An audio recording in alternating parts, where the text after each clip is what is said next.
Hello friends and welcome to my new YouTube channel R S study stage. दोस्तों, आज की इस video में हम आप लोगों को क्षेत्रफल निकालना सिखाएंगे।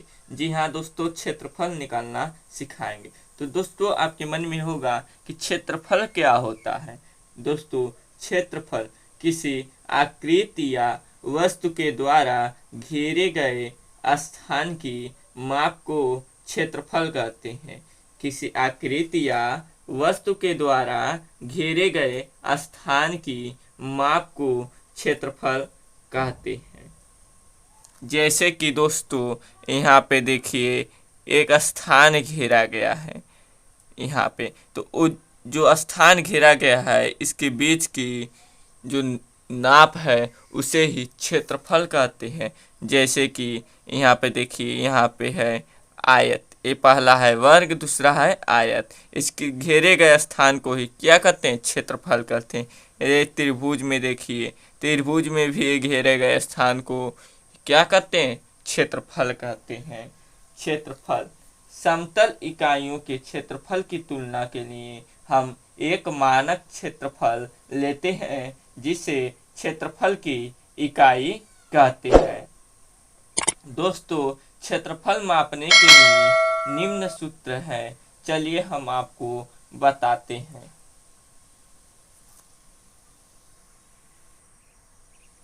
तो दोस्तों, हम जानते हैं कि वर्ग की सभी भुजाएं समान होती हैं। जो वर्ग की भुजा होती है आमने सामने की, यानी कि ऊपर वाले में देखिए दोस्तों, यहाँ पे वर्ग है। यहाँ पे देखिए, यहाँ की भुजा ऊपर की और नीचे की भुजा समान होती है, और यहाँ की बगल की भुजा भी आपस में समान होती है, तो इसे वर्ग कहते हैं। ठीक है दोस्तों, अतः लंबाई बराबर चौड़ाई। ठीक है दोस्तों, लंबाई बराबर चौड़ाई, अर्थात क्षेत्रफल बराबर लंबाई गुणे चौड़ाई, अर्थात भुजा गुणे भुजा। आयत का क्षेत्रफल होगा दोस्तों, वर्ग का क्षेत्रफल होगा भुजा गुणे भुजा, और आयत का क्षेत्रफल होगा लंबाई गुणे चौड़ाई, और त्रिभुज का क्षेत्रफल होगा मेरे प्यारे दोस्तों 1/2 गुणे आधार गुणे ऊंचाई।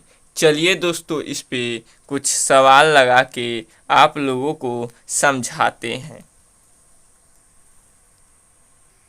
दोस्तों, और एक खास बात हम आप लोगों को बताना भूल गए थे, वो यह है, क्षेत्रफल को वर्ग इकाई या फिर सेंटीमीटर स्क्वायर और मीटर स्क्वायर या किलोमीटर स्क्वायर के रूप में मापा जाता है। सेंटीमीटर स्क्वायर या मीटर स्क्वायर या किलोमीटर स्क्वायर के रूप में क्षेत्रफल को मापा जाता है।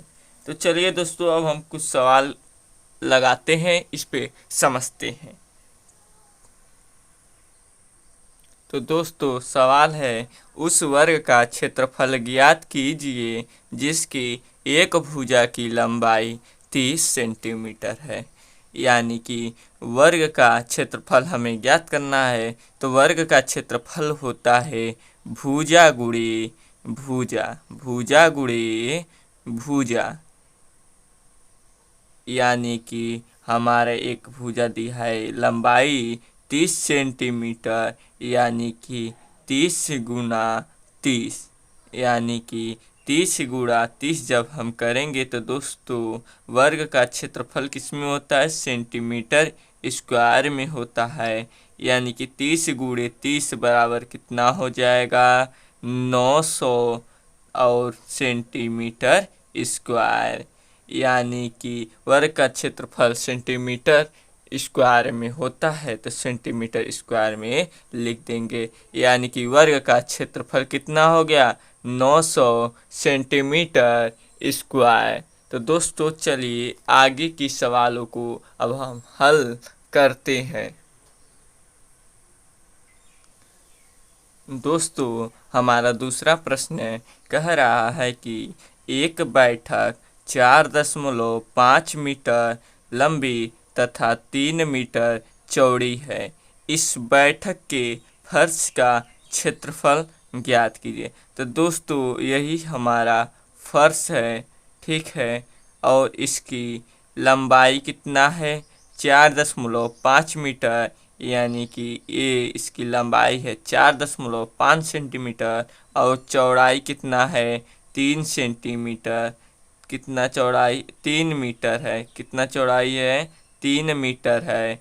और लंबाई कितना है? 4.5 मीटर। तो दोस्तों हमारी बैठक की लंबाई कितना है? 4.5 मीटर। और बैठक की चौड़ाई कितना है? 3 मीटर। तो बैठक का क्षेत्रफल होगा लंबाई गुणे चौड़ाई। लंबाई गुणे चौड़ाई, यानी कि लंबाई 4.5 मीटर और चौड़ाई 3 मीटर। गुणा कर देंगे इन दोनों का, 4.5 का गुणा 3 से, तो हमारा आएगा टोटल 13.5 मीटर और स्क्वायर। यानी कि इसमें मीटर में दिया है लंबाई, तो हम आप लोगों को बताएं कि क्षेत्रफल किस में मापा जाता है? सेंटीमीटर स्क्वायर में, मीटर स्क्वायर में, किलोमीटर स्क्वायर में। तो यहाँ पे मीटर में दिया है तो इसलिए मीटर स्क्वायर लिख देंगे दोस्तों। यहाँ पे देखिए मीटर गुणे मीटर, मीटर स्क्वायर। यानी कि यम के घात 2 होता है। गुणा में जब आधार समान होता है तो गुणा में घातें जुट जाया करती हैं। यानी कि यम आधार है और इसमें भी यम आधार है, दोनों का आधार समान है तो घात यहाँ पे ऊपर 1 माना जाता है। इसमें भी 1 होगा। यानी कि जब आधार समान रहती हैं तो गुणा में घातें क्या हो जाती हैं? जुट जाती हैं। अर्थात यहाँ पे मीटर स्क्वायर हो जाएगा। दोस्तों आप लोग मेरी बात को भली बात समझ रहे होंगे। चलिए अब हम दूसरा सवाल हल करते हैं, अन्य सवाल को हल करते हैं। यानी कि पहला सवाल लगा लिए, दूसरा सवाल लगा लिए, अब आती है बारी तीसरे सवाल की। चलिए तीसरा सवाल लगा के आप लोगों को दिखाते हैं। दोस्तों हमारा तीसरा प्रश्न कह रहा है एक आयत ABCD की लंबाई ज्ञात कीजिए जिसकी चौड़ाई 4 सेंटीमीटर तथा क्षेत्रफल 24 सेंटीमीटर स्क्वायर दिया है। ठीक है दोस्तों, तो यह सवाल फंसाऊ सवाल है। चलिए बताते हैं, चित्र के द्वारा हम पहले समझते हैं। ठीक है दोस्तों, जो यहाँ पे आयत है उसकी चौड़ाई है 4 सेंटीमीटर, यानी कि ये, और यह ABCD माप का है। आयत की लंबाई ABCD ज्ञात करना है जिसकी चौड़ाई है 4 सेंटीमीटर। एक आयत है ABCD, तो उसकी लंबाई ज्ञात करनी है, यानी कि यह टोटल एरिया ज्ञात करना है। और चौड़ाई जबकि दिया है 4 सेंटीमीटर और क्षेत्रफल दिया है 24 सेंटीमीटर स्क्वायर। तो यह कैसे होगा दोस्तों? चलिए हम आपको बताते हैं। हम जानते हैं कि आयत का जो क्षेत्रफल होता है वह लंबाई गुणे चौड़ाई होता है। लंबाई गुणे चौड़ाई। आयत ABCD की चौड़ाई कितना है? 4 सेंटीमीटर है। कितना है? 4 सेंटीमीटर चौड़ाई है। तो आयत का क्षेत्रफल कितना है? 24 सेंटीमीटर स्क्वायर है। चौड़ाई कितना है आयत का? 4 सेंटीमीटर। और क्षेत्रफल कितना है? 24 सेंटीमीटर स्क्वायर। तो क्षेत्रफल का सूत्र होता है लंबाई गुणे चौड़ाई। क्षेत्रफल का जो सूत्र होता है वो होता है लंबाई गुणे चौड़ाई। क्या होता है? लंबाई गुणे चौड़ाई। तब क्षेत्रफल यहाँ पे हम 24 सेंटीमीटर स्क्वायर लिख देंगे और बराबर लंबाई कितना नहीं दिया है तो क्वेश्चन मार्क, और चौड़ाई दिया है कितना 4 सेंटीमीटर, कितना दिया है 4 सेंटीमीटर। दोस्तों अब हम ज्ञात तो कर ही लेंगे। यहाँ पे देखिए आयत की जो लंबाई होगी हम 24 में 4 से भाग कर देंगे, 24 में 4 से भाग कर देंगे। यहाँ पे जब गुणा में कोई संख्या होता है और इक्वल टू बीच में होता है, बराबर होता है, तो गुणा का एक अंक पक्षांतर करने पर भाग हो जाता है। यानी कि 24 भागा 4 बराबर हमारा आ गया 6, और जो 6 होगा वही हमारा लंबाई होगा किसका, आयत ABCD का। ठीक है दोस्तों, आप लोगों को मेरी बात समझ में आ गया होगा। तो मिलते हैं अगले सवाल में, चलिए चलते हैं।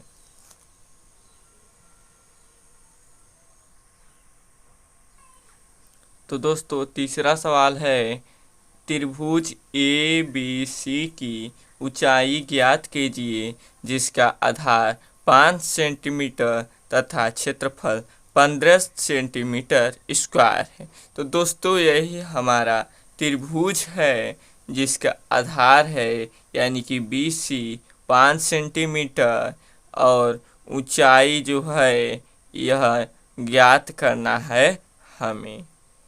यानी कि जो एक प्रश्नवाचक वाला जो जगह है वही हमें ज्ञात करना है, और इसका क्षेत्रफल दिया है, यानी कि टोटल त्रिभुज का क्षेत्रफल कितना दिया है 15 सेंटीमीटर, 15 सेंटीमीटर स्क्वायर। तो दोस्तों हम जानते हैं कि त्रिभुज का क्षेत्रफल कितना होता है, 1/2 गुणे आधार गुणे ऊंचाई, आधार गुणे ऊंचाई। यानी कि त्रिभुज का जो क्षेत्रफल है हमें ज्ञात है, त्रिभुज का जो क्षेत्रफल है हमें ज्ञात है कितना 15 सेंटीमीटर स्क्वायर, और उसका आधार जो है हमें ज्ञात है कितना 5 सेंटीमीटर। तो त्रिभुज का क्षेत्रफल होता है 1/2 गुणे आधार गुणे ऊंचाई, उसी क्रम में रख लेंगे। 1/2 आधार कितना है 5 सेंटीमीटर और ऊंचाई नहीं दिया है तो ऊंचाई को छोड़ देंगे। ठीक है दोस्तों, 1/2 गुणे 5 सेंटीमीटर गुणे ऊंचाई बराबर क्या होता है, क्षेत्रफल होता है किसका, त्रिभुज का। ठीक है, तो त्रिभुज का क्षेत्रफल 1/2 गुणे 5 सेंटीमीटर गुणे ऊंचाई नहीं दिया तो ऊंचाई लिख लेंगे, बराबर क्षेत्रफल कितना है हमारा 15 सेंटीमीटर स्क्वायर। ठीक है दोस्तों, तो त्रिभुज की ऊंचाई क्या होगा 15 गुणे 2 भागा 5, 15 गुणे 2 भागा 5 सेंटीमीटर। यहाँ पे देखिए 15 गुणे 2, यानी कि यहाँ पे आप लोग को समझाते हैं। यहाँ पे 15 सेंटीमीटर है, ठीक है 15 सेंटीमीटर है, यहाँ 15 सेंटीमीटर स्क्वायर है, 1/2 गुणे 5 है। ठीक है, बोलिए है कि नहीं है। अब यहाँ पे इसका गुणा जब बराबर में रहता तिर्यक गुणा होता है कि नहीं होता है, 15 गुणा 2 में होगा और 1 गुणा 1 में होगा, होता है ना दोस्तों। तो 15 गुणे 2 हो गया। अब यहाँ पे बराबर में जो चीज़ रहता है, अब यहाँ पे गुणे में है, ठीक है गुणे में है, यहाँ पे गुणे में कोई अंक होता है तो यहाँ का पक्षांतर करेंगे तो ये भाग में चला जाएगा। ठीक है, यानी कि 15 गुणा 2 भागा 5, यानी कि 15 गुणा 2 30 होगा, भागा 5 यानी कि हमारा आ गया 6, और जो 6 होगा वही 6 सेंटीमीटर हमारा आया, यही हमारा आंसर होगा। तो दोस्तों उदाहरण तीसरा और चौथा से हमें ज्ञात हो गया होगा कि यदि हमें क्षेत्रफल तथा त्रिभुज, आयत या वर्ग की एक भुजा ज्ञात है तो हम अन्य भुजा की माप भी ज्ञात कर सकते हैं। तो दोस्तों आज के इस वीडियो में हमने क्या क्या सीखा।